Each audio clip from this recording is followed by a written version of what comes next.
좋으신가요? 네. 볼 때마다 만날 때마다 자주 안아주시고 사랑하고 축복합니다. 당신 때문에 살맛이 납니다. 나 때문에 살맛이 날 겁니다. 이렇게 인사를 계속 해주시면 좋겠습니다. 한 2주간 이제 오늘 3주째죠? 네, 좋으셨나요? 네. 뭐가 좋으셨나요? 적용하고 계십니까? 네. 생명나무 사역 윤재 목사님이 그 실습 보여주셨죠? 네. 또 조에서 한번 실습하셨나요? 네. 네. 생명나무 치유학교에 왔기 때문에 생명나무 사역을 잘 하셔야 되겠죠. 1, 2주 강의가 제일 중요한 강의였고요. 그 다음에 두 번째로 오늘 강의가 중요합니다. 저희 사역 안에서 이제 그 치유 사역 툴을 2가지를 가지고 있는데, 첫 번째가 생명나무 치유 사역이고, 두 번째가 이제 오늘 강의하는 진리 차트 사역이 되겠습니다. 생명나무 치유 학교를 수료했는데 이 2가지 사역을 할 줄 모른다. 그럼 어떻게 되겠습니까? 재수해야 되겠죠, 재수. 여기 재수하시는 분들 많죠. 간사하고 재수하시고. 농담입니다. 선교해 주셔서 너무 감사하고요. 저희 이제 부산 지부가 생긴 지가 이제 거의 한 15년 가까이 되어 가는데요. 최근에 이제 잘 안 모여서, 이 호산당이 아주 특별한 교회라는 거 여러분 아시죠? 이렇게 많은 사람이 모이고 합격해서 운영되기가 쉽지가 않아요. 특히 외부에서 하게 될 때는 요즘에 워낙 그 이단들이 많기 때문에 이제 교회에서 잘 안 보내죠. 그래서 우리가 이제 바깥에서 학생들을 모아서 이렇게 해보니까 잘 되지가 않습니다. 그래서 좀 학생들을 죄송하지만 여기 스팀을 그렇게 많이는 안 춥죠. 죄송합니다. 제가 최근에 이 체질이 알레르기 체질로 바뀌어가지고 매운 걸 먹으면 이게 따끔따끔하고요. 그 다음에 또 한 가지가 스팀을 이렇게 직접적으로 쏘이면, 그래서 저는 원래 이제 추위를 많이 타가지고 내복을 입다가 최근에 이제 내복을 벗고, 오늘도 이제 여기 근데 스팀 딱 하니까 또 벌써 조금 따끔거리네요. 제가 하여튼 건강하게 잘 강의할 수 있도록 기도 부탁합니다. 우리 잘 모이는 걸 이렇게 사람들 모이기가 힘든 거예요. 그래서 저희가 정기 모임이라고 좀 턱을 낮춰서 하고 있습니다. 여러분들 이제 수료하고 나서 혹시 시간이 되시면 부산지구 정기 모임에 오셔도 좋겠습니다. 이 알레르기가 일어나면서 무슨 말을 하다가 까먹으면 죄송합니다. 나중에 생각나면 다시 말씀드리도록 하고. 일단 진행하겠습니다. 제 소개가 아마 이제 여러분 거기에 있을 건데, 저는 별로 유명한 사람은 아닌데, 일찍 했다는 이유로 국제생명나무 사역의 부대표로 섬기고 있습니다. 1, 2주 강의하신 윤재 목사님 대표시고, 제가 이제 부대표 간사로 섬기고 있는데요. 97년도에 1997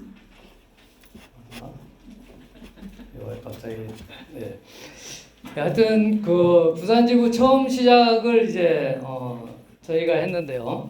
최근에 이제 본부 리더십 모임을 했는데, 그 본부 리더십에 보니까 그 당시에 했던 사람이 지금 본부 리더십을 하고 있는 거예요. 각 지부장들도 그렇고, 뭐든지 이제 처음 시작한 사람을 우대해주는 문화가 우리나라에 있죠. 잘 못하면 이렇게 잘라나고 그래야 되는데, 다른 데서 나 잘렸는데 여기서 안 잘려서 강사로까지 이제 섬기고 있습니다. 첫 해에 이제 우리가 했던 것을 이제 이번에 첫 해를 회상하면서 이렇게 나눈 시간이 있었는데, 일주일에 3번을 모였어요, 저희가. 목, 금, 토. 여러분 지금 토요일 날 모이기도 쉽지 않죠. 토요일 날 여러분처럼 모였고요. 그 다음에 목요일, 금요일도 모였고. 근데 그때 그 포항에서 오신 분이 있었어요. 그 부목사님 사모님인데 이분이 한 번도 안 빠졌습니다. 그때는 12주를 했어요, 저희가. 회비도 1인당 80만 원. 대가지불이 많았죠. 시간과 그 비용에 대해서. 그런 분들이 지금까지 계속 각 지역에 남아서 또 본부에 남아서 섬기고 열심히 하더라는 거죠. 무엇을 말하냐면 하나님에 대한 그 간절한 소망과 헌신이 있게 될 때 하나님의 은혜를 깊이 깨닫게 되는 줄로 믿습니다. 사실 이 말도 별로 틀린 말이죠. 사실은 제가 금방 말해놓고도. 왜냐하면 우리가 노력한다고 하나님의 사랑을 깨닫는 건 아닙니다. 하나님이 우리를 노력하게 만드시죠. 이미 사랑을 주셔서. 그래서 결국 깨닫게 하시는 거죠. 여러분도 그 하나님의 사랑에 힘입어서 지금 이 자리에 있는 줄로 믿습니다. 강의안을 제가 제일 빨리 제출했다 하더라고요. 3, 4개월 전에 제출해 놓고 고민을 많이 했습니다. 이 많은 강의를 어떻게 할 것인가. 내용이 굉장히 많죠. 제가 오늘 준비한 내용이. 한 달 전부터 고민을 했습니다. 이 강의를 도대체 어떻게 하면 좋을까. 하나님 저에게 많이 부담을 주셔서 강의안을 일단 그대로 하기로 했고, 내용은 중간에 많이 이제 건너뛸 수가 있습니다. 그래서 잘 따라오시면 좋겠습니다. 저는 이제 부산 지부 시작 1기부터 시작을 해서 지금까지 쭉 지부장으로 해오다가 지금은 이제 본부 사역의 부대표를 섬기고 있고요. 타이틀이 많습니다. 가면을 안 써야 되는데 가면이 너무 많아요. 지금 강사로 있죠. 제가 하는 주업은 의사입니다. 동네 의원을 개원하고 있고요. 연산사동의 연일시장에서 이제 오늘도 원래 1시까지인데 여기 1시에 마치고 올라오면 못 와요. 그래서 12시 반에 마치고 내비게이션을 따라서 오니까 뺑 둘러서 광안대교에서 북항대교, 남항대교, 울숙대교까지 해가지고 이렇게 왔습니다. 40분밖에 안 걸리네요. 참 많이 좋아진 것 같습니다. 그리고 교회에서는 협력 목사로 섬기고 있고요. 원래부터 목사는 아니었고 이 생명나무 학교를 하면서 하나님이 저에게 상담사에게 부르심이 있다는 것을 알게 됐어요. 그래서 학교가 마치는 날 바로 헌신해가지고 그때 학교가 마치는 날 바로 그날부터 상담을 시작했습니다. 사역을 시작했죠. 하나님이 이제 기름 부으셔서 많은 사람들이 회복되고 이 치유 사역을 통해서 연결되어지고 그런 것들을 이제 많이 보게 됐습니다. 근데 주로 이제 점점 이제 사역이 진행되면서 저한테 오시는 분들은 목사님 부부 또는 이제 선교사님 부부들 상담하고요.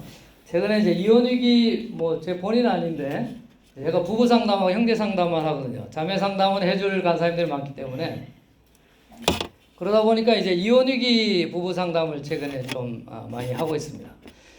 이런 분들 상담하려다 보니까 제가 이제 신학을 하는 게 좋겠다고 생각을 했어요. 처음에 사역을 접하고 나서 상담학을 공부할까 신학을 공부할까 고민을 많이 하다가 신학을 선택하고 신학을 하게 돼서 목사 안수를 받았습니다. 그래서 교회에서는 이제 협력 목사로 섬기고 있고요. 주로 이제 병원에서 진료하다가 이제 점심시간이나 저녁 시간을 이용해서 상담하고 가끔 이렇게 이제 강의하고 이렇게 지내고 있습니다. 선물을 주는 강사입니다, 제가. 원래 이제 마음학교 책이나 또 이제 제가 만든 이 생명나무 요약 1:1 성경공부 책이 있는데 오늘은 이제 그거 대신에 언약을 따라서라는 이제 책을 가져왔습니다. 오늘 제 강의 중에 이제 한 파트가 이제 아버지 사랑에 관한 강의를 조금 할 건데 거기에 들어가는 내용을 여기 아주 잘 요약해 있어요. 제가 좋아하는 윤종현 목사님만큼 좋아하는 이장호 목사님이라고 별로 유명하지는 않은 목사님입니다. 창원에 이제 개척교회는 이제 갓 벗어난 성도 한 200명 되는 교회 목사님인데 제가 설교를 자주 듣고 좋아하는 목사님이에요.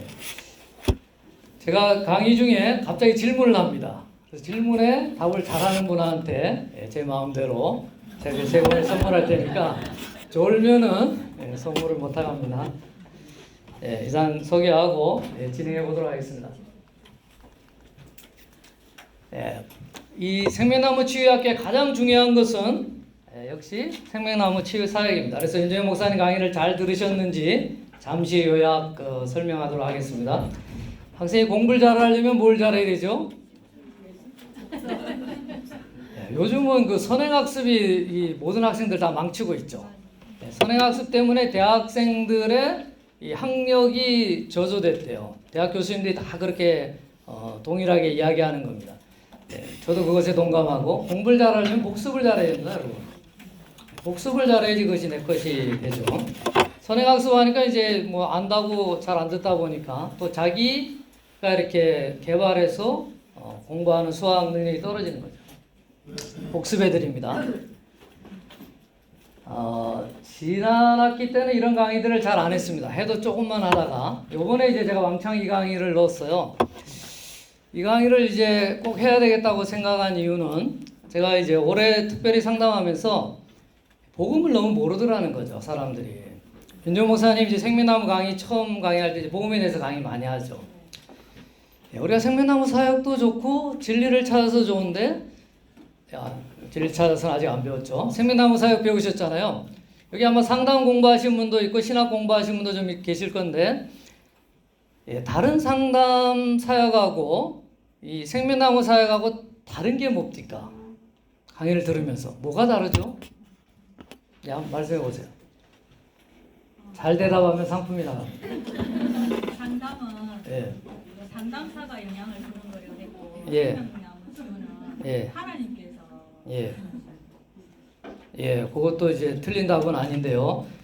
그 이제 상담사와 이제 그 기독교 상담을 분리하자는 게 아니고 기독교 상담 안에서 생명나무 사역이 특별히 다른 점이 뭐든가요? 저 뒤에 간사님이십니까? 하나님의 음성 듣기. 그것이 이게 맞는 거로 해야 되겠습니다. 일단 나오신 간사님이시죠? 간사님은 선물 안 드립니다. 죄송합니다.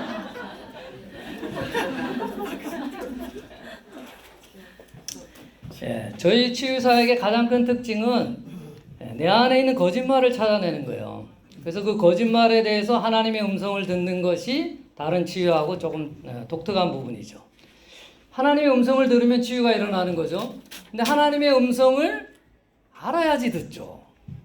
제가 예수노당 훈련을 이전에 받았었는데 2005년도에 받았는데요.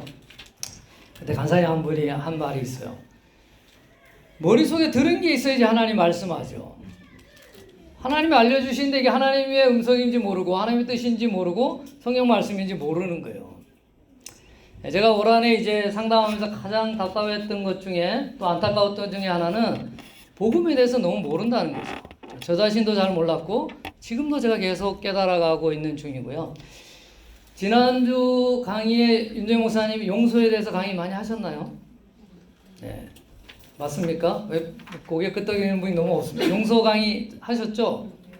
잘 들으셨는지 나중에 물어보겠습니다. 또 특별히 이번 한 달 동안에는 용서에 대해서 하나님 저에게 많이 말씀하셨어요. 많이 깨닫게 하시고 그래서 용서에 관해서 여러 목사님들이 어떻게 설교하시고 어떻게 또 주석가들이 설명했는지를 계속 용서에 대해서 어저께도 제가 용서에 대한 설교 한 3편쯤 들은 것 같습니다. 오늘 아마 용서에 대해서 하나님이 특별히 여러분들 가운데 말씀을 들을 분들이 있다고 믿습니다. 하여튼 사실 여기 복에 대한 거, 고난에 관한 거, 용서, 아버지 사랑 이런 거에 대한 성경의 진리를 바로 깨달아야 되는데 왜곡되게 깨닫고 있는 사람이 너무 많다는 거죠. 이거 말고도 사실 몇 가지 항목이 더 있는데 이것도 다 못하기 때문에 간단하게 나중에 설명하도록 하겠습니다. 그리고 오늘의 이제 주 강의는 이건데 제가 잘하는 것 중에 하나가 요약을 잘해요. 그래서 요약 강의를 하고 마지막에 지난주에 그 생명나무 실습했던 것처럼 진리차트 실습을 하도록 하겠습니다. 먼저 강의를 잘 들으셨는지 요약 설명하겠습니다. 요약 설명 잘 듣다가 갑자기 질문이 나갑니다. 그래서 질문 대답 잘 하시는 학생분들에게는 선물 나갑니다. 자, 나무로 이제 우리 사역을 비유한다 그랬죠. 이건 육체 나무입니다. 육체 나무에는 열매가 있고 가지가 있고 뿌리가 있고 이 뿌리는 토양에서 만들어진다는 것에 기인한 것이죠. 그래서 열매는 뭐라고요? 열매하면 뭐가 떠올라야 돼요? 행동. 가지는 감정. 그죠? 뿌리는 생각을 의미한다. 그래서 이 열매와 가지가 바뀌는 거, 우리는 감정과 이 행동이 바뀌길 원하는데, 감정 치료, 행동 치료를 많이 해보죠. 어느 정도 효과가 있는데 큰 변화가 없더라는 거예요. 그래서 많은 사람들이 어디에 관심을 갖게 됐냐면 이 뿌리, 생각에 관심을 갖게 된 것이죠. 이 뿌리는 어디에서 만들어지죠? 토양에서 만들어지는 거죠. 어떤 토양입니까? 기억인데 신체적으로, 정서적으로, 지적으로, 성적으로, 영적으로 상처받고 학대받았던 기억. 이 기억이 이 뿌리를 만드는 거죠. 그래서 하나님의 사랑을 우리가 깊이 깨닫게 되면 이 뿌리인 생각이 바뀌어서 이 감정이 바뀌고 행동이 바뀌게 된다는 것에 우리 생명나무 치유사역이 기본 틀이 이런 것이죠. 그래서 그리스도의 사랑을 깨달아서 마음이 새롭게 되고 생각이 바뀜으로 해서 소속감을 가지고 기쁨으로 성령의 열매, 성숙의 열매, 빛의 열매를 맺는 것을 저희 사역의 목표로 하고 있습니다. 자, 이게 생명나무 치유 사역이죠. 순서를 보면 먼저 내 안에 불편한 증상을 찾는 것이죠. 불편한 감정과 행동을 일으켰던 사건, 그때의 내 행동과 감정을 찾습니다. 자, 그 다음에 어떻게 하죠? 나에게 일어났던 불편한 사건에 대한 행동과 감정을 찾았잖아요. 그 다음에 어떻게 합니까? 다 보여주면서 설명하잖아요, 지금. 보여주면서 복습하고. 감정까지 찾은 그 다음 뭐래요? 기억을 찾죠. 기억을 어떻게 찾습니까? 지난주에 어떻게 찾던가요, 여기 사역하면서? 기도하면 찾아지나요? 네, 기도하면 찾아질 때도 있죠. 그 원리가 어떻게 된다고요? 기도하면서 어떻게 하라고 그러나요? 만약에 이제 불편한 감정이 있으면 불편의 감정을 그대로 받아들이면서 그것을 느껴보라 그러죠.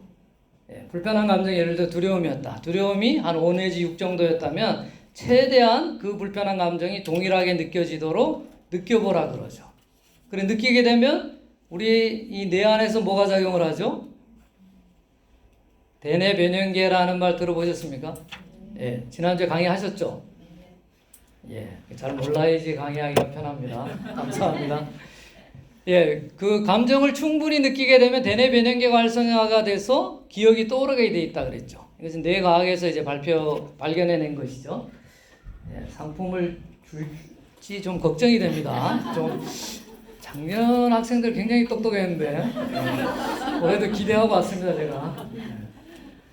자, 그렇게 해서 기억을 찾아요. 기억을 찾은 다음에 뭘 해야 되죠? 기억에 대해서 말하는 시간을 좀 가져야 되겠죠. 그 기억이 어떻다고 말을 합니다. 기억에 대해서 말하다 보면 기억 속에 뭘 찾죠? 지난주 사역했잖아요. 안 했습니까? 기억을 찾았어요. 그 다음에 하는 일이 뭡니까?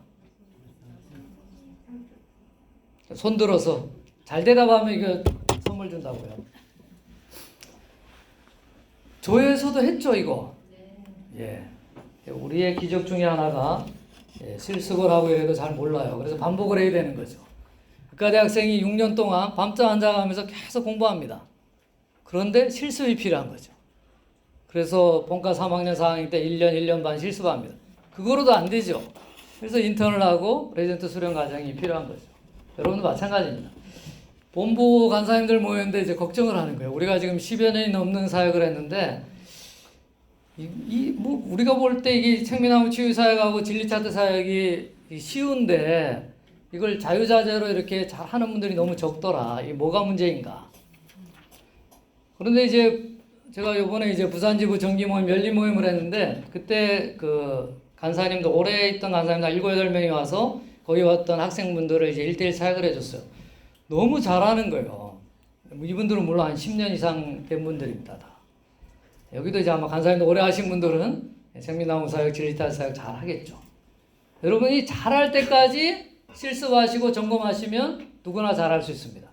근데 왜 못합니까? 중간에 그만두는 거죠. 중간에 끝까지 내 것으로 만들기 전에 그만두기 때문에 문제가 되는 거죠. 자, 기억을 찾은 다음에 그 다음에 할 일은 기억 속에 감정을 찾는 겁니다. 기억에 대해서 말하는 이유는 기억 속의 감정을 찾아요. 기억 속의 감정을 찾은 다음에 뭘 해야 되죠? 하나님의 음성은 이제 제일 마지막에 정답이고요. 감정을 찾은 다음에 뭘 합니까? 생각을 찾아야죠, 생각. 예를 들어서 그때 두려움이 있으면 어떤 생각이 그 두려움을 주죠? 이렇게 물어봤잖아요. 기억나십니까? 지난주 사역한 거 맞죠? 네. 윤정용 목사님 다시 와서 사역하시라 해야 되겠네. 감정을 찾으면 그 뒤에 감정 뒤에 생각을 찾아야 돼요. 그죠? 예. 우리 사역에 가장 중요한 것은 내 안에 육체의 생각, 내가 믿는 거짓말을 찾는 것이 중요합니다.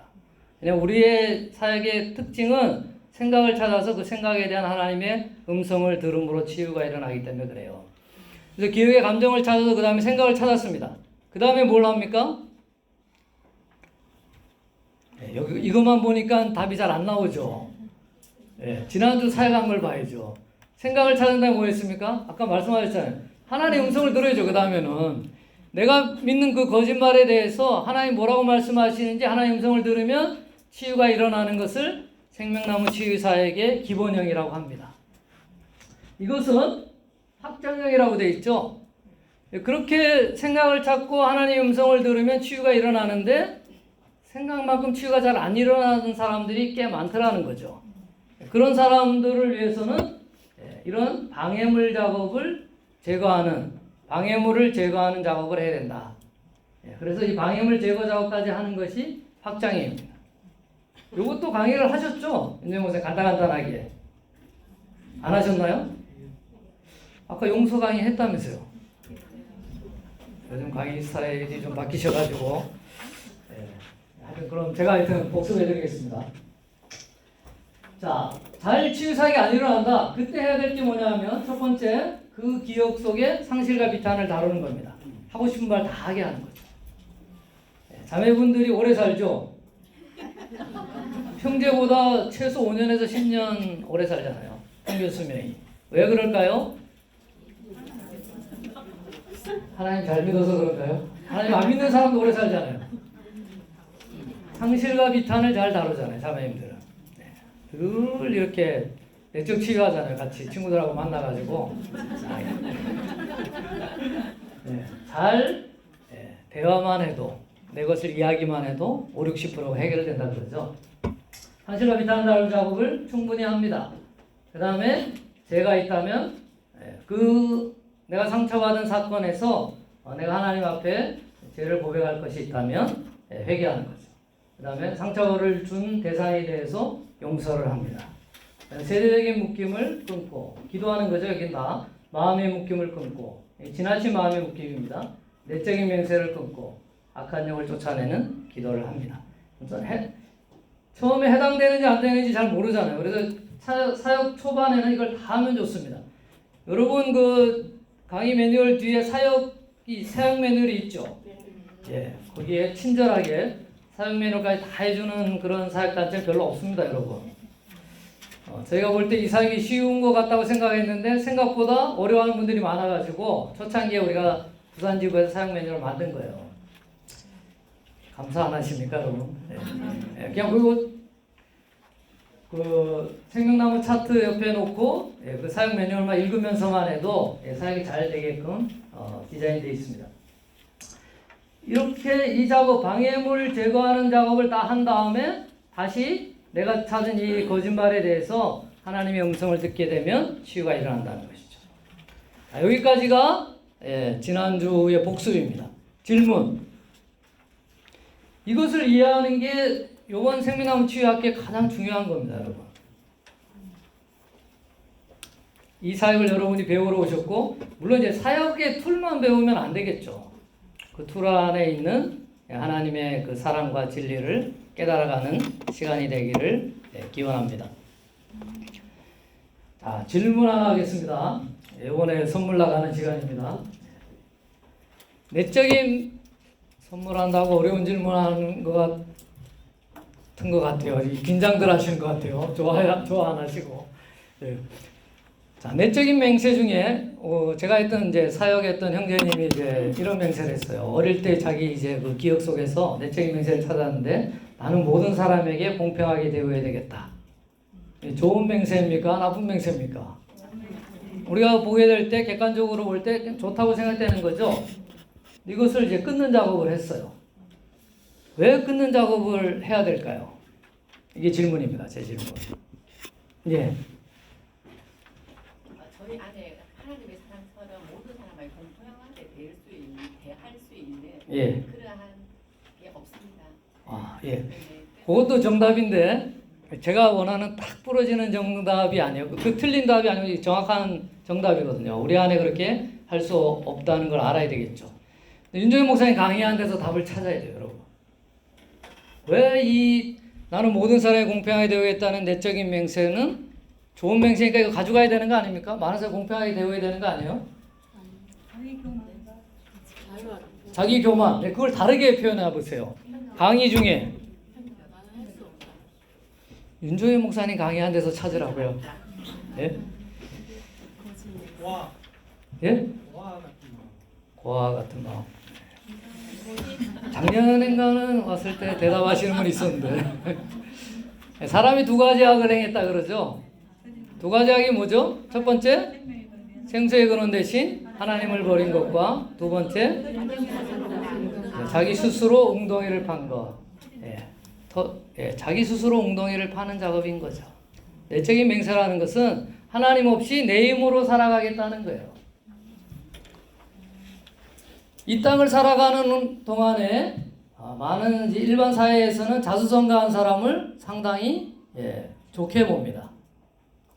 저도 이제 그 의대를 나와서 의사가 되다 보니까 많은 사람의 칭찬을 많이 받아요. 어려운 공부를 했다는 거죠. 그걸 이제 노력한 것을 인정해 주는 거죠. 사회적으로도 그렇기 때문에 대통령도 자수성가한 사람들이 많이 되죠.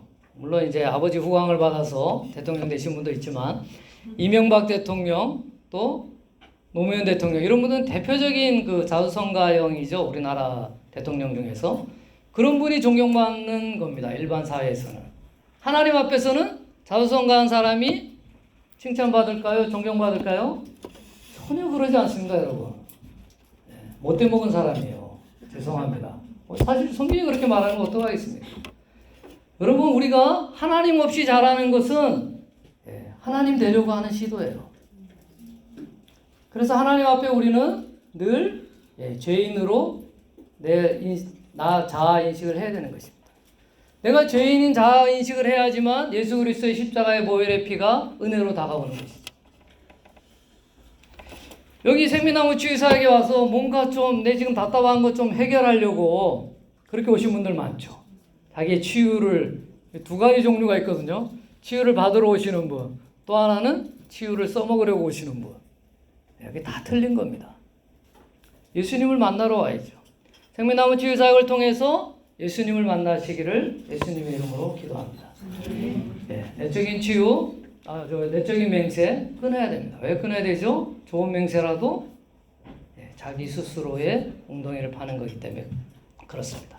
하나님을 의지하지 않는 것이기 때문에 그래요.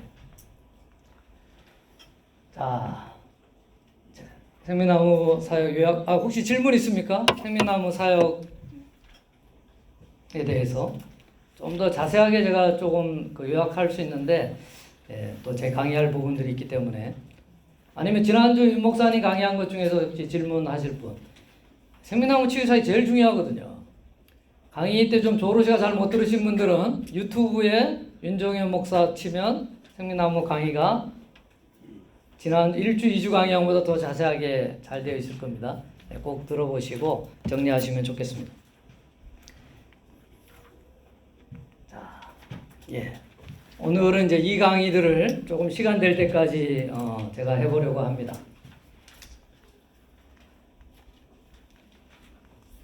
자, 행복이란 요즘 행복 전도사 이런 분들도 나오고 교회에서도 복에 대한 배우면 가장 많은 설교의 제목이 복이잖아요, 그죠? 어떻게 하면 복 받을 것인가 이런 것이 이제 많이 나오는데 사회인들 일반 사회학자들이 조사를 했습니다. 미국에서 엄청나게 많은 몇만 명 이상이 되는 사람들 대상으로 조사를 한 거죠. 사회학자들이 행복이라는 단어를 어떻게 정의했는가? 인생 전반에 대해서 느끼는 주관적인 자기만족이다. 여기서 우리 안에 딱 눈에 들어오는 것은 자기만족인데 객관적인 것이 아니고 주관적이라는 거죠. 누가 봐도 저 사람은 행복할 것이다 했는데 막상 행복하지 않은 사람이 있더라는 거죠. 누가 봐도 행복하지 않을 것 같은데 행복한 사람이 있더라는 거죠. 사람들 어디서 행복을 찾는가 연구를 했습니다. 답이 거기에 있죠. 시간 관계상. 이 네 가지를 다 했다고 합니다. 여러분들도 그런 거 같습니까? 뭐니 뭐니 해도 많이가 최고죠. 돈이 없으면 뭘 할 수가 없어요. 많은 사람들이 이것을 답을 했습니다. 지위와 명성, 인기 한 자리를 얻으면 행복할 거라고. 국회의원 되려고 지금부터 벌써 막 엄청나죠? 그런가 하면 외모와 아름다움, 여성분들뿐만 아니라 남자들도 외모를 찾죠. 그래서 이게 지금 많이 희미해졌는데 눈썹 문신을 했죠.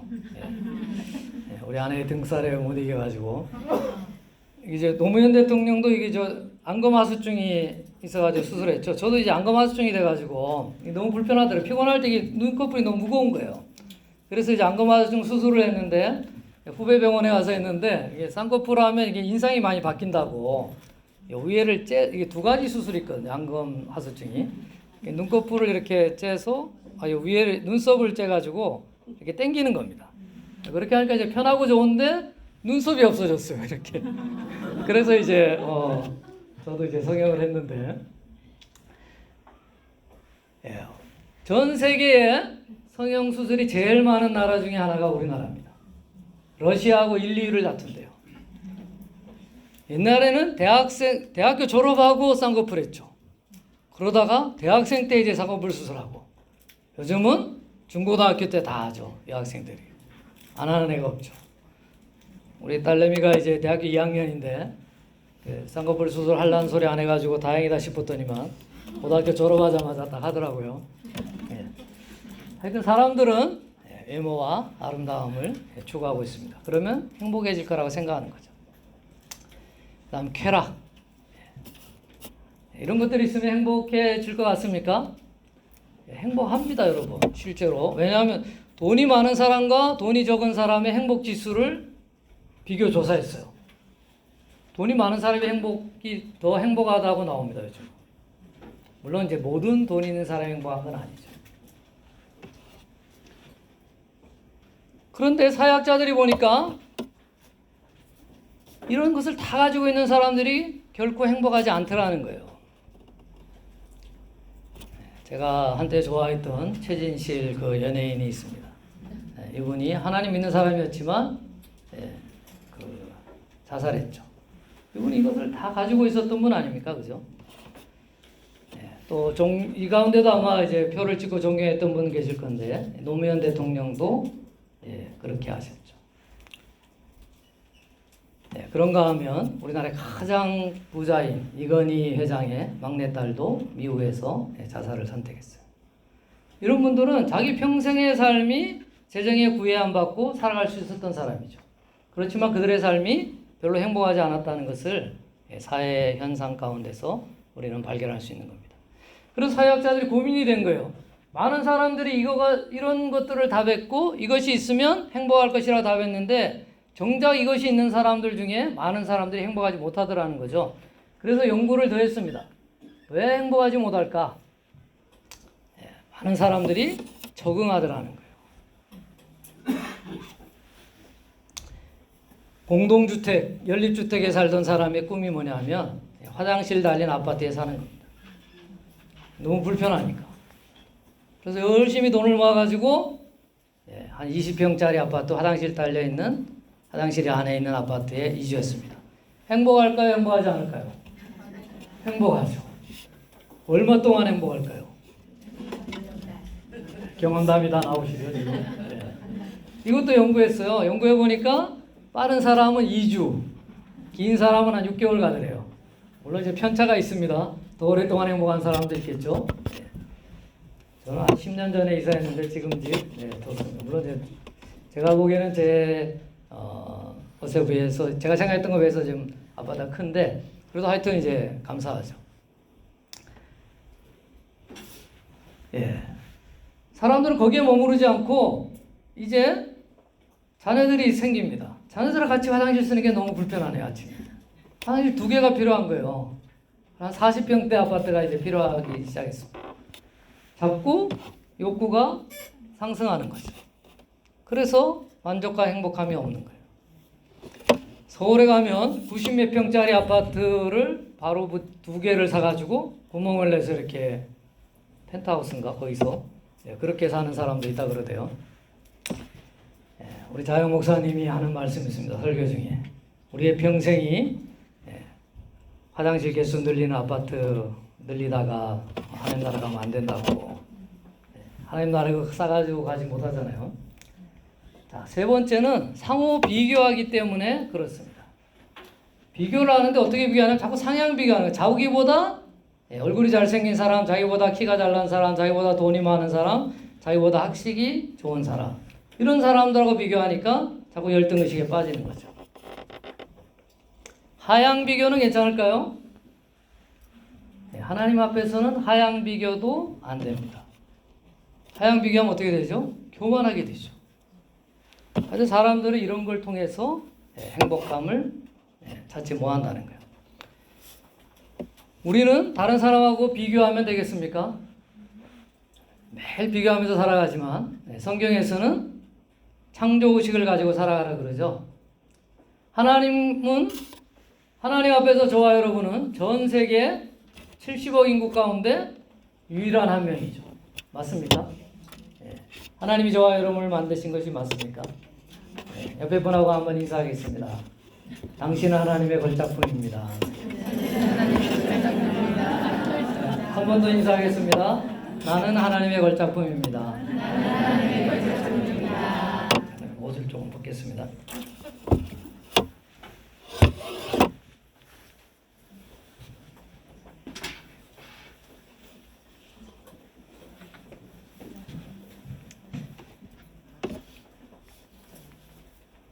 자, 그래서 이런 것들 때문에 사람들이 행복하지 않구나를 발견하고, 그럼 정말 자기도 행복하다고 다른 사람이 보기에도 행복한 이런 사람들은 어떤 조건이 있길래 행복한가를 사회학자들이 연구했습니다.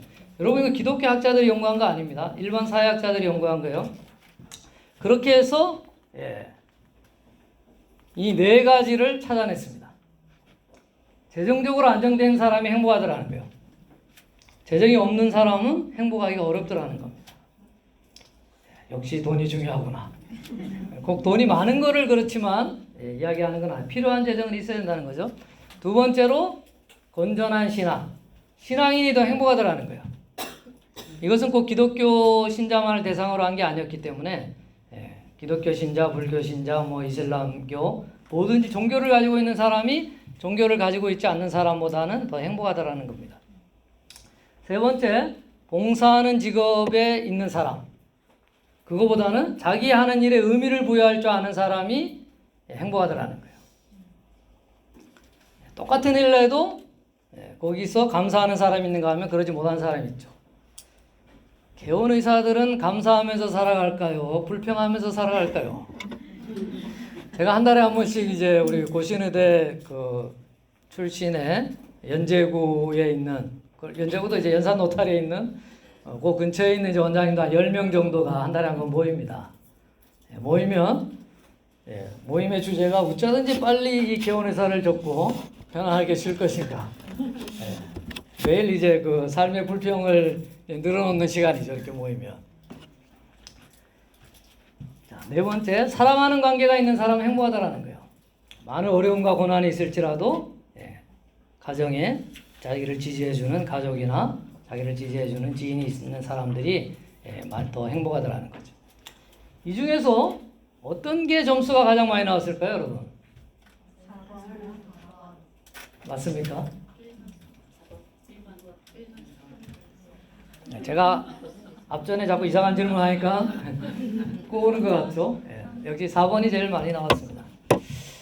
4번이 압도적으로 많이 나왔어요. 이것은 사회학자들이 이제 연구를 했고, 이 발표를 그 하버드 대학교 정신과 선생님이 최근에 발표한 거, 여러분 아마 유튜브에 올라온 거 보신 분 있을 거예요.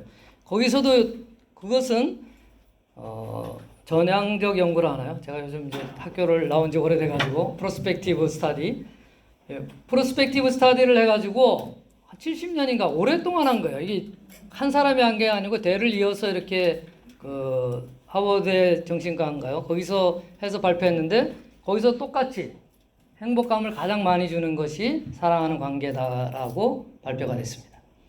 굉장히 성경적이죠, 여러분. 자, 그러면 성경에서 말하는 복은 무엇인가?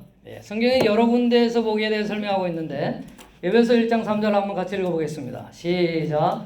찬송하려다 하나님 곧 우리 주 예수 그리스도의 아버지께서 그리스도 안에서 하늘에 속한 모든 신령한 복을 우리에게 주시되.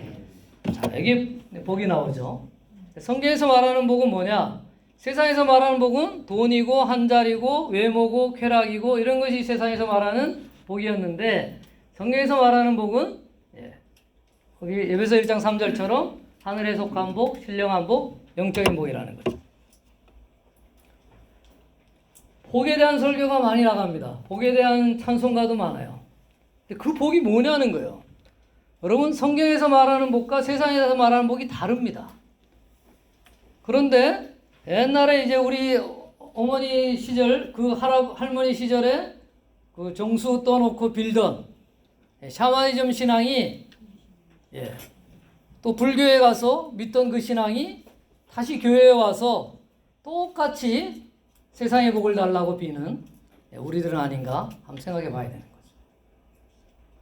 그래서 세상에서 돈을 못 가지면 세상에서 좋은 대학에 못 가고 세상에서 좋은 위치에 못 올라가고 또 좋은 외모를 갖지 못하면 나는 불행한 사람인 것처럼 성경이 말하는 그 복에 대한 기준으로 나의 잣대를 맞추지 않고 세상의 복의 잣대로 맞춰가는 사람이 너무 많다는 거예요. 성경에서 말하는 복은 영속적이고 근본적이고 절대적인 것입니다. 세계에서 행복지수가 가장 높은 나라가 어디일까요, 여러분? 잘 아시네요. 윤정 목사님 지난주 강의하셨나요? 네. 방글라데시가 왜 행복지수가 제일 높죠? 그것도 뭐 답이 될 수 있겠는데 어떤 사람이 발표하기는 방글라데시가 전 세계에서 아버지와 자녀와의 관계가 제일 좋답니다. 아버지들이 권위적이지 않고 우리나라가 행복하게 되려면 가부장적인 사회가 지금 이미 무너지고 있죠.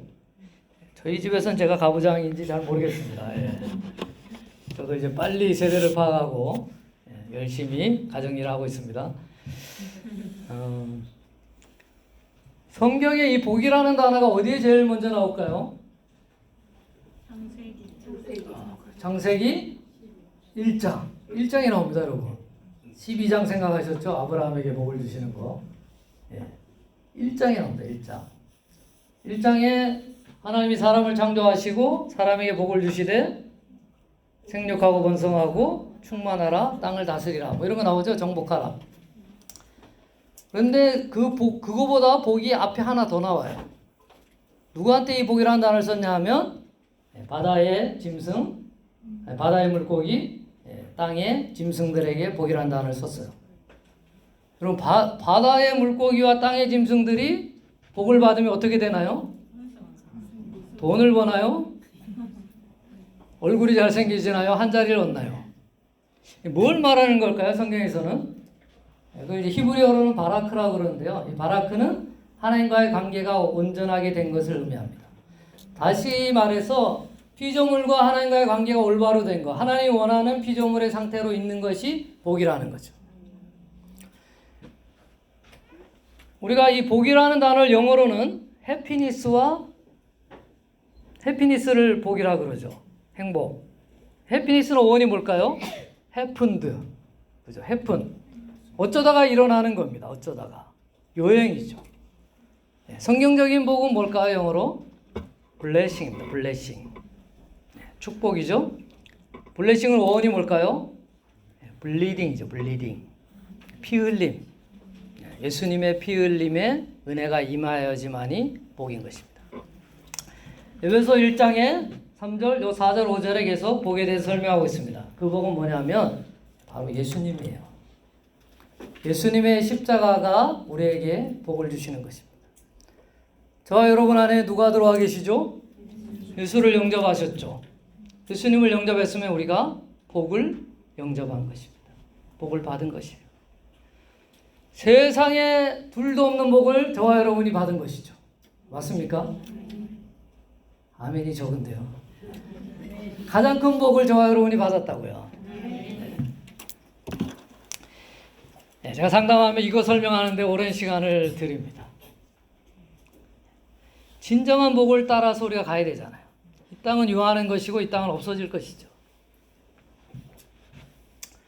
자, 두 번째 복에 대해서 설명했고요. 혹시 중간에 질문이 있는 분들은 손 들어서 질문해 주시면 좋겠습니다. 자, 한번 같이 한번 읽어볼까요? 시작.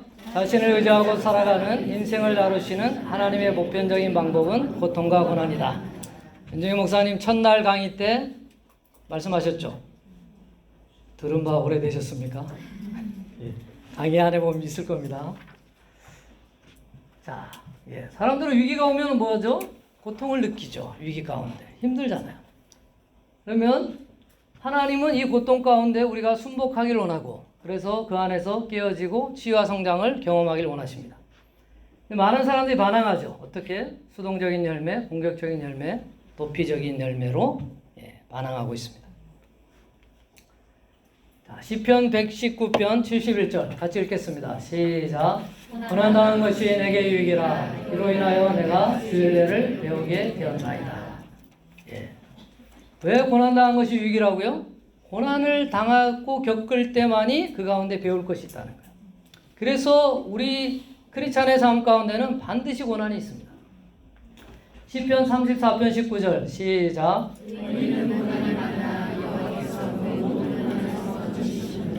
의인은 어떻다고요? 지금 여러분 고난 가운데 있습니까? 예수 잘 믿고 계신 것입니다. 예수 잘 믿는 사람은 고난이 있다고요. 세상의 사람들과 최소한 똑같이 고난이 있거나 고난이 좀 더 많죠. 똑같이 고난 당하고 예수 믿는 것 때문에 고난 또 받잖아요. 그래서 고난이 많습니다. 근데 성경이 약속하죠. 뭐라고? 여호와께서 그 모든 고난에서 건지시는도다. 건진다니까 내 암이 치유되고 내 빚이 청산이 되고 이런 거 생각하죠, 여러분. 그거는 뭐라고요? 복이 아니라고요, 그게. 성경에 말하는 복이 아니에요. 고난이 많은데 이 고난을 통해서 하나님이 뭘 가르치느냐? 진정한 복을 깨닫기를 하나님이 가르치시는 거죠. 고난이 많으나 여호와께서 그 모든 고난에서 건지셨는데 하나님 건지셨는데 여전히 농합니다. 말 못하고 듣지 못하고 여전히 암덩어리가 계속되고 있고 죽음에 이르게 돼요. 여전히 우리 집의 재정의 문제는 해결이 안 돼요. 그러면 고난에서 건지지 못하는 건가요? 우리의 생각의 파라다임이 바뀌어야 됩니다. 성경이 뭐라고 말씀하시는지, 성경에서 말하는 복이 무엇인지, 성경이 요구하는 고난의 의미가 무엇인지. 야고보서 1장 4절에 이런 말씀이 우리가 잘 아는 말씀이죠. 같이 한번 읽어보겠습니다. 시작.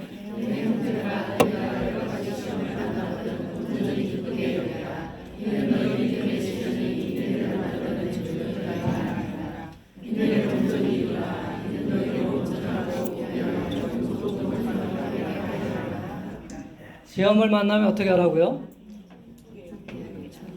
그렇게 해보신 분 있습니까? 기쁘게 여길 거는 시험이 아니죠, 여러분. 어떻게 고난이 오는데 기쁘게 여기겠습니까? 그렇지만 사도들은 다른 것이죠. 왜 우리가 기쁘게 여길 수 있습니까? 이것을 통해서 하나님이 나에게 무엇을 가르치기 원하시는가? 하나님이 나의 고난이 닥칠 때 이 고난을 통해서 하나님이 이루실 나라들이 있는 것이죠. 여기에 온 많은 분들이 자기의 고난의 문제를 해결하기 위해서 또 생명나무 치유학교를 찾아온 줄로 믿습니다. 이 가운데 여러분이 하나님을 만나셔야 되는 것이죠.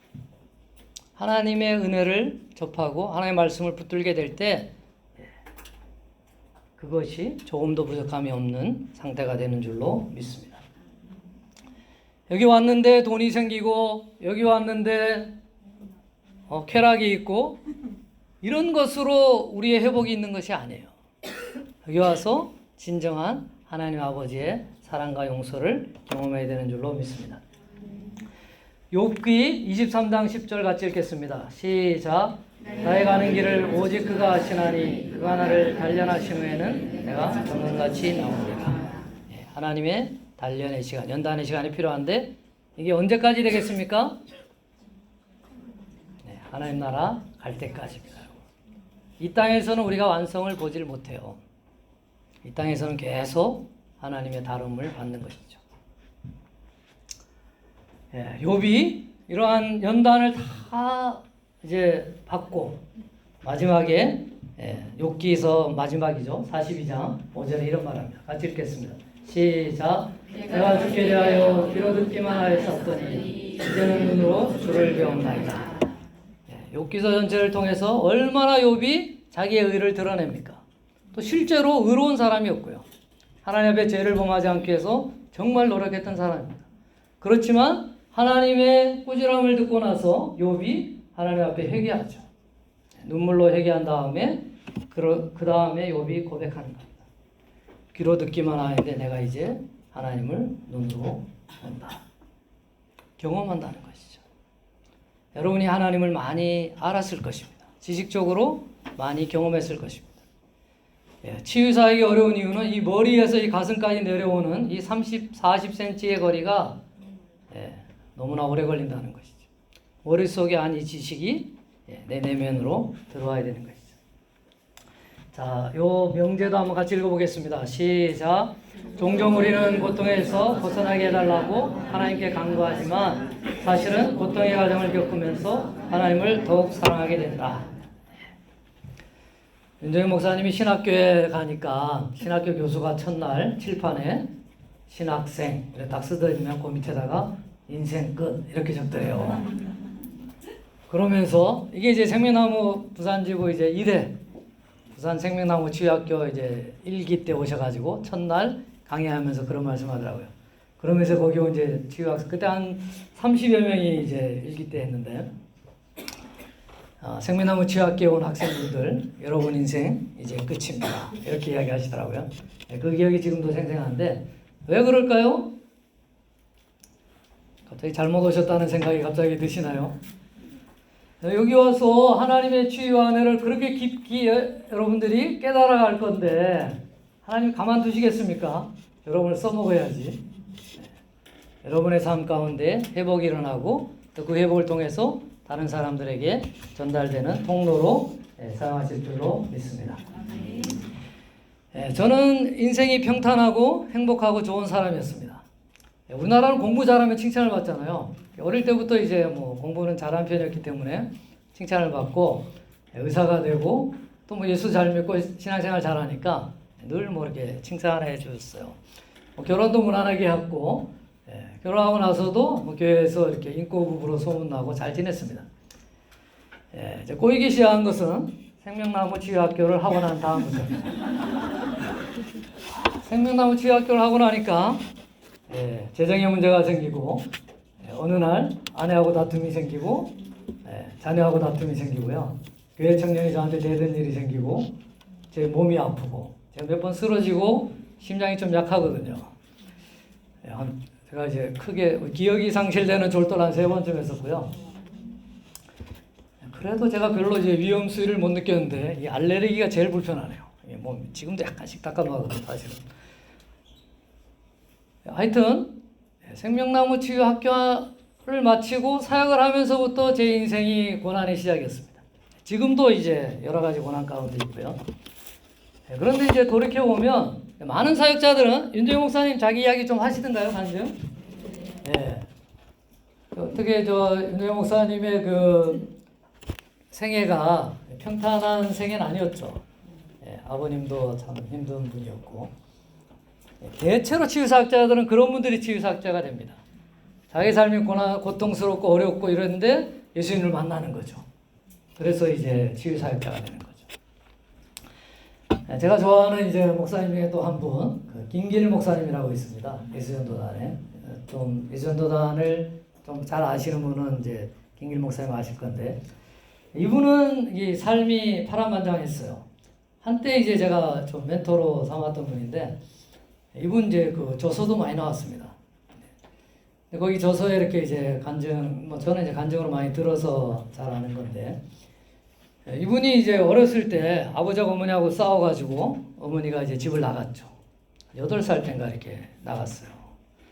근데 아버지하고 또 그 다음에 아버지하고 큰형하고 싸우다가 아버지가 자살했죠. 또 한참 지나서는 형하고 큰형하고 작은형하고 싸워서 작은형이 또 자살하고 그런 집에서 자랐어요. 그리고 이제 자기를 키워줄 사람이 없으니까 형 집에 갔습니다. 형하고 나이 차이가 큰 형하고 한 20살 차이 나는 거예요. 형이 이제 워낙 이제 권위적이고 자기 본인이 공부를 잘했는데 공부하지 말라고 대학 가면 등록금 못 대준다고 막 이렇게 나무라고 또 이제 조카하고 같이 컸는데 조카하고 차별대고 저는 이제 우리 누님 집에서 자랐는데 누님이 뭐 제 조카들하고 같이 자랐거든요. 제가 조카라 하지만 뭐 6살 밖에 차이 안 나고 이제 누님이 지금 생각해보면 이제 너무 어머니처럼 잘 대해주신 것 같아요. 근데 이 김길 목사님은 이제 그러지를 못했거든요. 그래서 이분의 소망이 뭐냐면 민주노동당 광주 지부장 되는 게 이분의 소망이었어요. 그만큼 이렇게 이제 의분과 투쟁 정신이 강했던 분이죠. 근데 이분이 이제 예수전도단을 만나고 거기서 하나님을 만나고 간사로 헌신하죠. 전남대학교 철학과를 나와가지고 1등으로 졸업하셔가 교수연으로 남으라 그랬대요. 근데 이제 간사로 헌신했기 때문에 그렇게 할 수가 없었던 거죠. 우락부락하고 뭐 등치도 크고 얼굴도 좀 우락부락하고 이래요. 근데 이분이 하나님 앞에 계속 다룬받아가지고 지금 많은 사람들에게 마음에 대해서 강의하고 또 상담하시고 이렇게 하십니다. 하나님께서 우리를 여러 상황을 통해서 우리를 만지시고 다루시는 것이죠. 자, 중간에 질문 있으면 질문하셔도 좋겠습니다. 용서는 이제 목사님 좀 하셨죠? 마태복음 18장 강의하셨나요? 1만 달란트 빚진 자의 비유 안 하셨어요? 아, 윤 목사님 뭘 하셨는지 모르겠네. 하긴 했다는 것 같은데. 네, 그러면 제가 하겠습니다. 좀 시간 좀 아끼려고 그랬는데. 자, 용서는 이 정의를 했죠. 빚 받을 사람이 빚진 사람의 빚을 탕감해 주는 것이다. 맞습니까? 요건 들은 기억이 나시죠? 누구를 용서해야 되냐? 상처 준 사람들을 용서하고 자기 자신을 용서하고 하나님 용서를 받아들이고 용서를 구해야 되겠죠? 자, 에베소 4장 32절 한번 같이 읽어보겠습니다. 시작.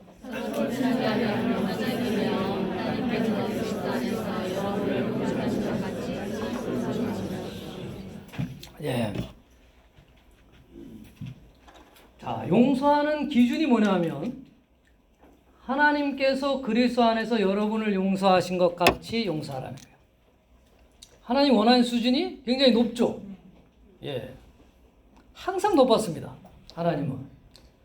구약에서도 높았어요. 구약의 율법이 여러분 지키기 쉬운 건지 압니까? 어렵습니다. 근데 바리새인들이 대단한 사람들이거든요. 그걸 거의 다 지키는 사람들이에요. 구약의 율법을 다 지켰나요? 다 지켰습니까? 못 지켰습니까? 이스라엘 백성이. 못 지켰죠. 근데 왜 못 지키는 율법을 하나님이 주셨을까요? 그렇죠. 신약성경에서 말해주고 있죠. 율법은 죄를 깨닫게 하기 위해서 주신 하나님의 사랑이죠. 신약에도 마찬가지입니다, 여러분. 신약성경에 예수님이 설명한 거, 또 사도들이 써놓은 게 너무 많죠. 내 몸을 다하고 목숨을 다하고 주 너의 하나님을 사랑하고 그와 같이 내 이웃을 사랑하라. 그거 여러분 할 수 있습니까, 여러분? 가끔 하죠, 가끔. 잘 못하지만 가끔 되고 이 땅에서는 그것을 완성해서 할 수가 없는 것입니다.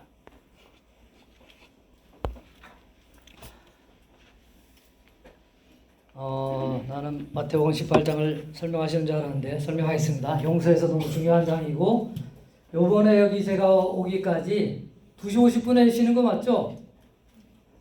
네, 첫 번째 타임. 네, 저는 시간 잘 지킵니다. 네. 그때까지 용서 좀 하면 되겠습니다. 네, 하나님 저에게 가장 이제 부담 준 것이 용서예요. 제가 깨닫고 은혜 받은 걸 좀 잘 나누면 좋겠는데 잘 전달이 될런지는 모르겠습니다. 네, 잘 들어주시면 좋겠습니다. 네, 마태복음 18장에 어떤 비유가 있죠? 제가 조금 전에 말했던 것 같은데 1만 달란트 빚진 자의 비유가 있죠. 거기에 임금한테 1만 달란트 빚진 종이 있습니다. 그래서 임금이 갚으라 그래요. 종이 갚겠다고 하는데 임금이 가만 보니까 갚을 능력이 안 되거든요. 그래서 임금이 뭐라 그래요? 그냥 갚아줘요. 아무 뭐 조건이나 이유가 없습니다. 설명도 없고. 아니 갚으라 해놓고 못 갚는다고 그냥 갚아주네요. 이런 좋은 임금이 있습니까? 그런데 1만 달란트 빚진 자에게 100데나리온 빚진 자가 있었죠. 그 사람을 어떻게 했죠? 그 빚을 막 갚으라고 막 윽박지르죠. 그러니까 임금이 그 소문을 듣고 다시 그 종을 잡아다가 감옥에 가두라 하면서 그 비유가 끝이 나죠. 저와 여러분 이 비유에서 어디에 해당할까요? 임금입니까? 1만 달란트 빚진 종입니까? 100데나리온 빚진 종입니까? 1만 달란트는 돈이 어느 정도 될까요? 예? 5억? 5억 택도 없습니다. 턱도 없습니다. 한 달란트가 얼마일까요? 한 달란트는 6,000데나리온입니다, 여러분. 한 데나리온은 하루 품삯입니다. 하루 품삯을 10만 원만 잡아도 6,000데나리온이면 어떻게 되면 빨리 계산해 보세요. 계산하기 싫으니까 족보로 하랍니까? 예, 엄청난 돈이죠. 한 달란트도 이렇게 엄청난 돈인데 1만 달란트는 지금의 돈으로 따지면 최소 수조 원입니다. 예, 제가 한때 재정 강의도 한 학기 반 정도 한 적이 있거든요. 그때 금리로 따져보면 금리는 더 빨리 뜹니다. 돈이 많은 분들 여러분 자녀에게 재산을 물려주려면 금을 사가지고 몇 대가 걸치면 돈이 엄청 부자가 돼요. 금리가 더 많이 뛰거든요, 항상. 예. 금리로 따지니까 20몇 조가 됩니다. 그렇게 많은 돈이에요. 무엇을 의미하냐면 인간의 개인적인 힘으로는 도저히 갚을 수 없는 돈을 상징하는 것이죠. 그런데 그것을 어떻게 탕감해 줬어요? 값없이 그냥 탕감해 준 거예요. 그 종이 뭐 열심히 노력했다, 열심히 기도했다, 또 뭐 임금한테 잘 보이려고 노력했다 이런 게 하나도 없잖아요. 그죠? 그런데 그냥 탕감해 준 겁니다. 그런데 이 종한테 100데나리온 빚진 자가 있었죠. 100데나리온은 얼마입니까? 한 데나리온이 하루 품삯이라 그랬죠. 한 수천만 원쯤 됩니다. 수천만 원. 수천만 원도 크죠. 작은 돈은 아닙니다. 그렇지만 수조 원에 비해서 수천만 원은 정말 아무것도 아닌 거죠.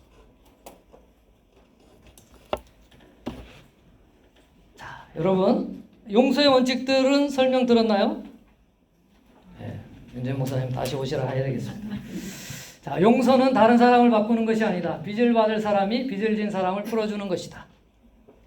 네, 빚을 받을 사람이 빚 안 받겠다고 하는 것이죠. 빚을 안 받겠다고 하면 빚을 진 사람은 빚을 갚을 이유가 있습니까? 없습니까? 없죠. 이게 바로 용서라는 거예요. 성경에서 용서의 원어는 빚과 연결이 되어 있습니다. 빚을 탕감해 주는 게 용서라고 헬라어 원어 설명이 그렇게 되어 있는 거예요. 그런데 우리는 다른 사람한테 용서해 준다 해놓고 이 사람이 잘못하면 전에 용서했던 것까지 물리고 다시 또 안 좋게 생각하죠. 용서는 회개장부를 필요로 한다. 이것은 무엇이냐면 뭉뚱그려서 하지 말고 구체적으로 회개장부를 기록하듯이 언제 어디서 누가 나를 어떻게 한 것을 용서합니다. 이렇게 하는 것이 더 효과적이라는 거예요. 빚진 사람은 결코 빚을 갚을 수 없다. 실제 돈을 빌린 사람은 빚을 갚기 위해서 노력을 해야 되겠죠. 그죠? 그렇지만 용서에 있어서는 빚진 사람이 빚을 갚을 수 없고 상처를 받은 사람, 용서해줘야 될 사람이 해줘야 되는 것이죠. 자, 분노는 불의에 대해서 정상적인 반응이다. 그러나 이것은 자유가 오기 전에 분명히 다루어져야 한다. 용서의 작업을 하다 보면 그 기억이 떠오르게 돼 있죠. 내가 상처를 받은 거니까 화가 나겠죠. 그것은 자연적인 현상이라는 거예요. 빚을 진 사람의 청렴이나 성실은 용서하는 사실과 관계가 없다. 아니 저 사람이 개가천선 안 했는데 내가 어떻게 용서해 줄 수 있어요? 이렇게 말한다는 거죠. 용서의 유익은 누가 받는 거죠? 네, 용서의 이익은 용서받는 사람보다 용서하는 사람이 받는 것이죠. 진정한 용서는 불쌍히 여기는 마음을 필요로 한다. 이게 무엇이냐면 나에게 상처 준 사람을 내가 불쌍히 여기는 거예요. 아니 상처를 받은 내가 불쌍하지 나에게 상처 준 사람이 뭐가 불쌍합니까? 이렇게 생각할 수 있죠. 그렇지만 나에게 상처를 준 사람도 하나님을 믿지 않거나 하나님을 믿어도 미성숙하기 때문에 나한테 상처를 주겠죠. 그래서 그 사람이 불쌍한 것이에요. 근데 우리는 내가 상처를 받았기 때문에 상대방을 불쌍히 여길 수 있습니까? 없습니까? 우리의 힘으로 안 되는 거죠. 그래서 세상의 용서와 하나님의 용서가 다른 점이 있어요. 기독교 안에서도 똑같이 세상의 용서로 적용하면 안 되는 것입니다. 세상의 용서도 이미 많은 효과가 있다고 알려진 바 있고 세상에서도 용서라는 책들이 많이 나오고 있죠. 그렇지만 세상의 용서와 하나님의 용서 또 기독교인의 용서가 달라야 되는 것은 무엇이냐면 하나님의 용서를 경험한 사람만이 나에게 상처를 준 사람을 불쌍히 여길 수 있다는 거예요. 용서는 화해와 혼돈되어서는 안 된다. 아니 내가 용서하면 저 사람하고 친해져야 되잖아요. 이렇게 생각하는 분들이 있죠. 그래서 나는 용서를 못해요. 이런 사람이 있어요. 강도가 저를 와서 찔렀습니다. 찌르고 도망갔어요. 돈 뺏고. 그런데 이 강도를 용서할 수 있습니까? 없습니까? 하나님의 은혜를 받아서 할 수 있죠. 물론 쉽지는 않겠지만 용서할 수 있죠. 근데 이 강도하고 화해할 수 있습니까? 없습니까? 왜 못하죠? 용서는 화해는 쌍방간에 이루어지기 때문에 그래요. 성경의 화해에 대해서는 할 수 있거든 너희는 모든 사람으로 더불어 화평하라 이렇게 이야기하죠. 모든 사람으로 더불어 화평하는 것이 하나님의 뜻이지만 할 수 있거든이라는 단서가 붙는 것이에요. 그렇지만 용서는 무조건적이어야 되는 것이죠. 누구를 위해서? 나를 위해서. 쉴 시간인데 한 가지 요절만 하나 더 같이 설명하고 쉬겠습니다. 마태복음 6장에 보면 주기도문이 나오죠. 주기도문에 어떻게 되어 있죠? 용서에 대해서 우리가 우리에게 죄 지은 자를 사하여 준 것 같이 우리의 죄를 사하여 주옵시고. 이 성경 말씀 좀 뭔가 거슬리지 않습니까, 여러분? 제가 이 성경 말씀 때문에 거의 한 2주쯤 여러 주석과 여러 설교를 듣다가 왔습니다. 그걸 어떻게 설명하면 좋을까? 오늘 용서에 대해서 좀 설명하려고 많이 생각을 했기 때문에 이 기도는 여러 가지 문제점이 있습니다. 예수님이 가르쳐주는 기도지만 이렇게 기도하면 좋죠. 하나님이 우리를 용서해 준 것처럼 우리가 우리에게 죄 지은 자를 용서할 수 있도록 해주세요. 이러면 뭔가 말이 되고 좋은 것 같지 않습니까, 여러분? 근데 사실은 예수님이 누구한테 이 기도를 가르친 거죠? 제자들 아직 유대인이죠.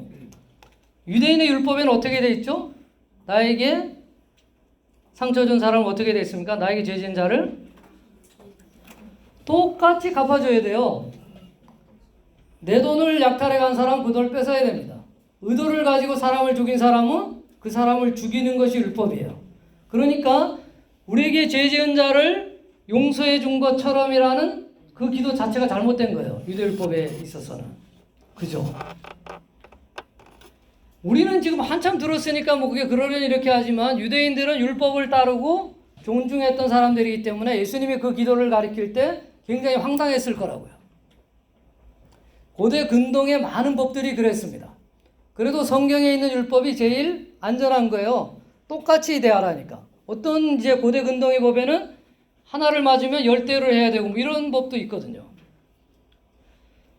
그래도 한 대 맞으면 한 대 때리고 이런 것이 이제 성경의 율법의 정신이었는데 그것을 깡그리 뭉개는 거죠. 예수님의 기도가. 우리에게 죄 지은 자를 용서해 주라는 거예요. 근데 어떻게 용서가 가능합니까?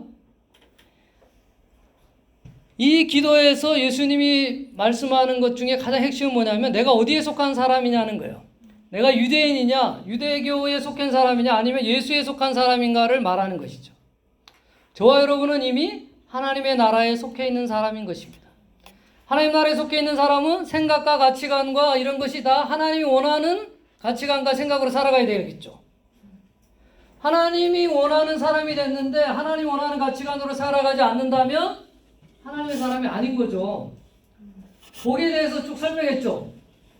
성경이 말하는 복에 대해서 내가 알고 그 복을 따라서 살아가야지만이 내가 그리스도인인 거예요. 그 복을 추구하지 않고 세상의 복을 계속 추구해 간다면 내가 그리스도인이 아닌 것이죠. 우리가 우리에게 죄 지은 자를 용서해 준 것 같이가 어쩌다 되는 거예요. 내가 하나님의 은혜를 알게 되면. 저절로 되는 겁니다. 저절로. 아직까지 평생에 용서가 안 되는 분도 가끔 있죠. 여기. 저도 이제 용서 강의를 듣고 기도하는데 어느 날 저에게 상처 주었던 3명의 사람이 떠올랐어요. 그 사람들이 그냥 하루아침 용서가 되더라고요. 제가 잘나서 용서했는 줄 알았는데 알고 보니까 하나님의 은혜를 주신 것이죠. 하나님의 은혜가 임하면 우리가 용서가 흘러가는 거예요. 그래서 우리에게 우리 죄 지은 자를 내가 용서해 주면서 하나님의 은혜가 나한테 임했구나를 우리가 깨닫는 것이죠. 반대로 우리에게 우리의 죄 지은 자를 내가 용서해 주지 못하면서 그런데 하나님은 나에게 용서를 해주셨구나. 그러면서 또 하나님의 은혜를 깨닫는 거예요. 죄송합니다. 한 5분 조금 늦게 돼서. 예배소서에 보면 부부관계에 대해서 설명하는 게 있죠. 남편을 어떻게 하고 아내를 어떻게 쭉 설명하다가 제일 마지막에 결론이 뭡니까? 예? 그리스도가 교회를 사랑한 것 같이 아내를 사랑하고 예. 예수님께 우리가 그리스도인 복종한 것처럼 아내는 남편에게 복종하고. 예, 그 말인데 결론은 그게 아닌데. 그 말씀 쭉 한 다음에 결론이 있어요. 결론이 뭐죠? 이 비밀이 크도다. 이것은 교회와 하나님과의 관계를 설명했다. 이렇게 돼 있죠. 실컷 남편과 아내에 대해 설명해놓고 왜 교회에 대한 설명이라고 설명합니까? 성경은 전부 교회에 대한 설명이고 전부 하나님과 우리와의 관계에 대한 설명이에요. 그것을 떼놓고 설명하면 그 성경을 설명한 게 아닙니다. 용서도 마찬가지인 것이죠. 우리가 이 땅을 살아가는 동안에 하나님의 은혜를 경험하면서 용서가 일어나는 거예요. 여러분 아직 용서가 잘 되지 않습니까? 하나님의 은혜를 찾아야 되는 것이죠. 하나님의 은혜의 때가 있습니다. 하나님의 은혜가 우리 가운데 임하게 되면 용서가 이루어지는 것이에요. 이 땅을 살아가는 동안에는 용서가 됐다가 안 됐다가 됐다가 안 됐다 이렇게 살아갑니다. 우리가. 왜 그럴까요? 이 땅에서 우리가 완성을 이루지 못하기 때문에 우리가 연약한 존재라는 것을 깨달아야 되는 것이죠. 하나님 나라 가게 될 때 완벽한 용서를 경험하게 될 줄로 믿습니다. 질문은 한 10분 쉬고 나서 받겠습니다.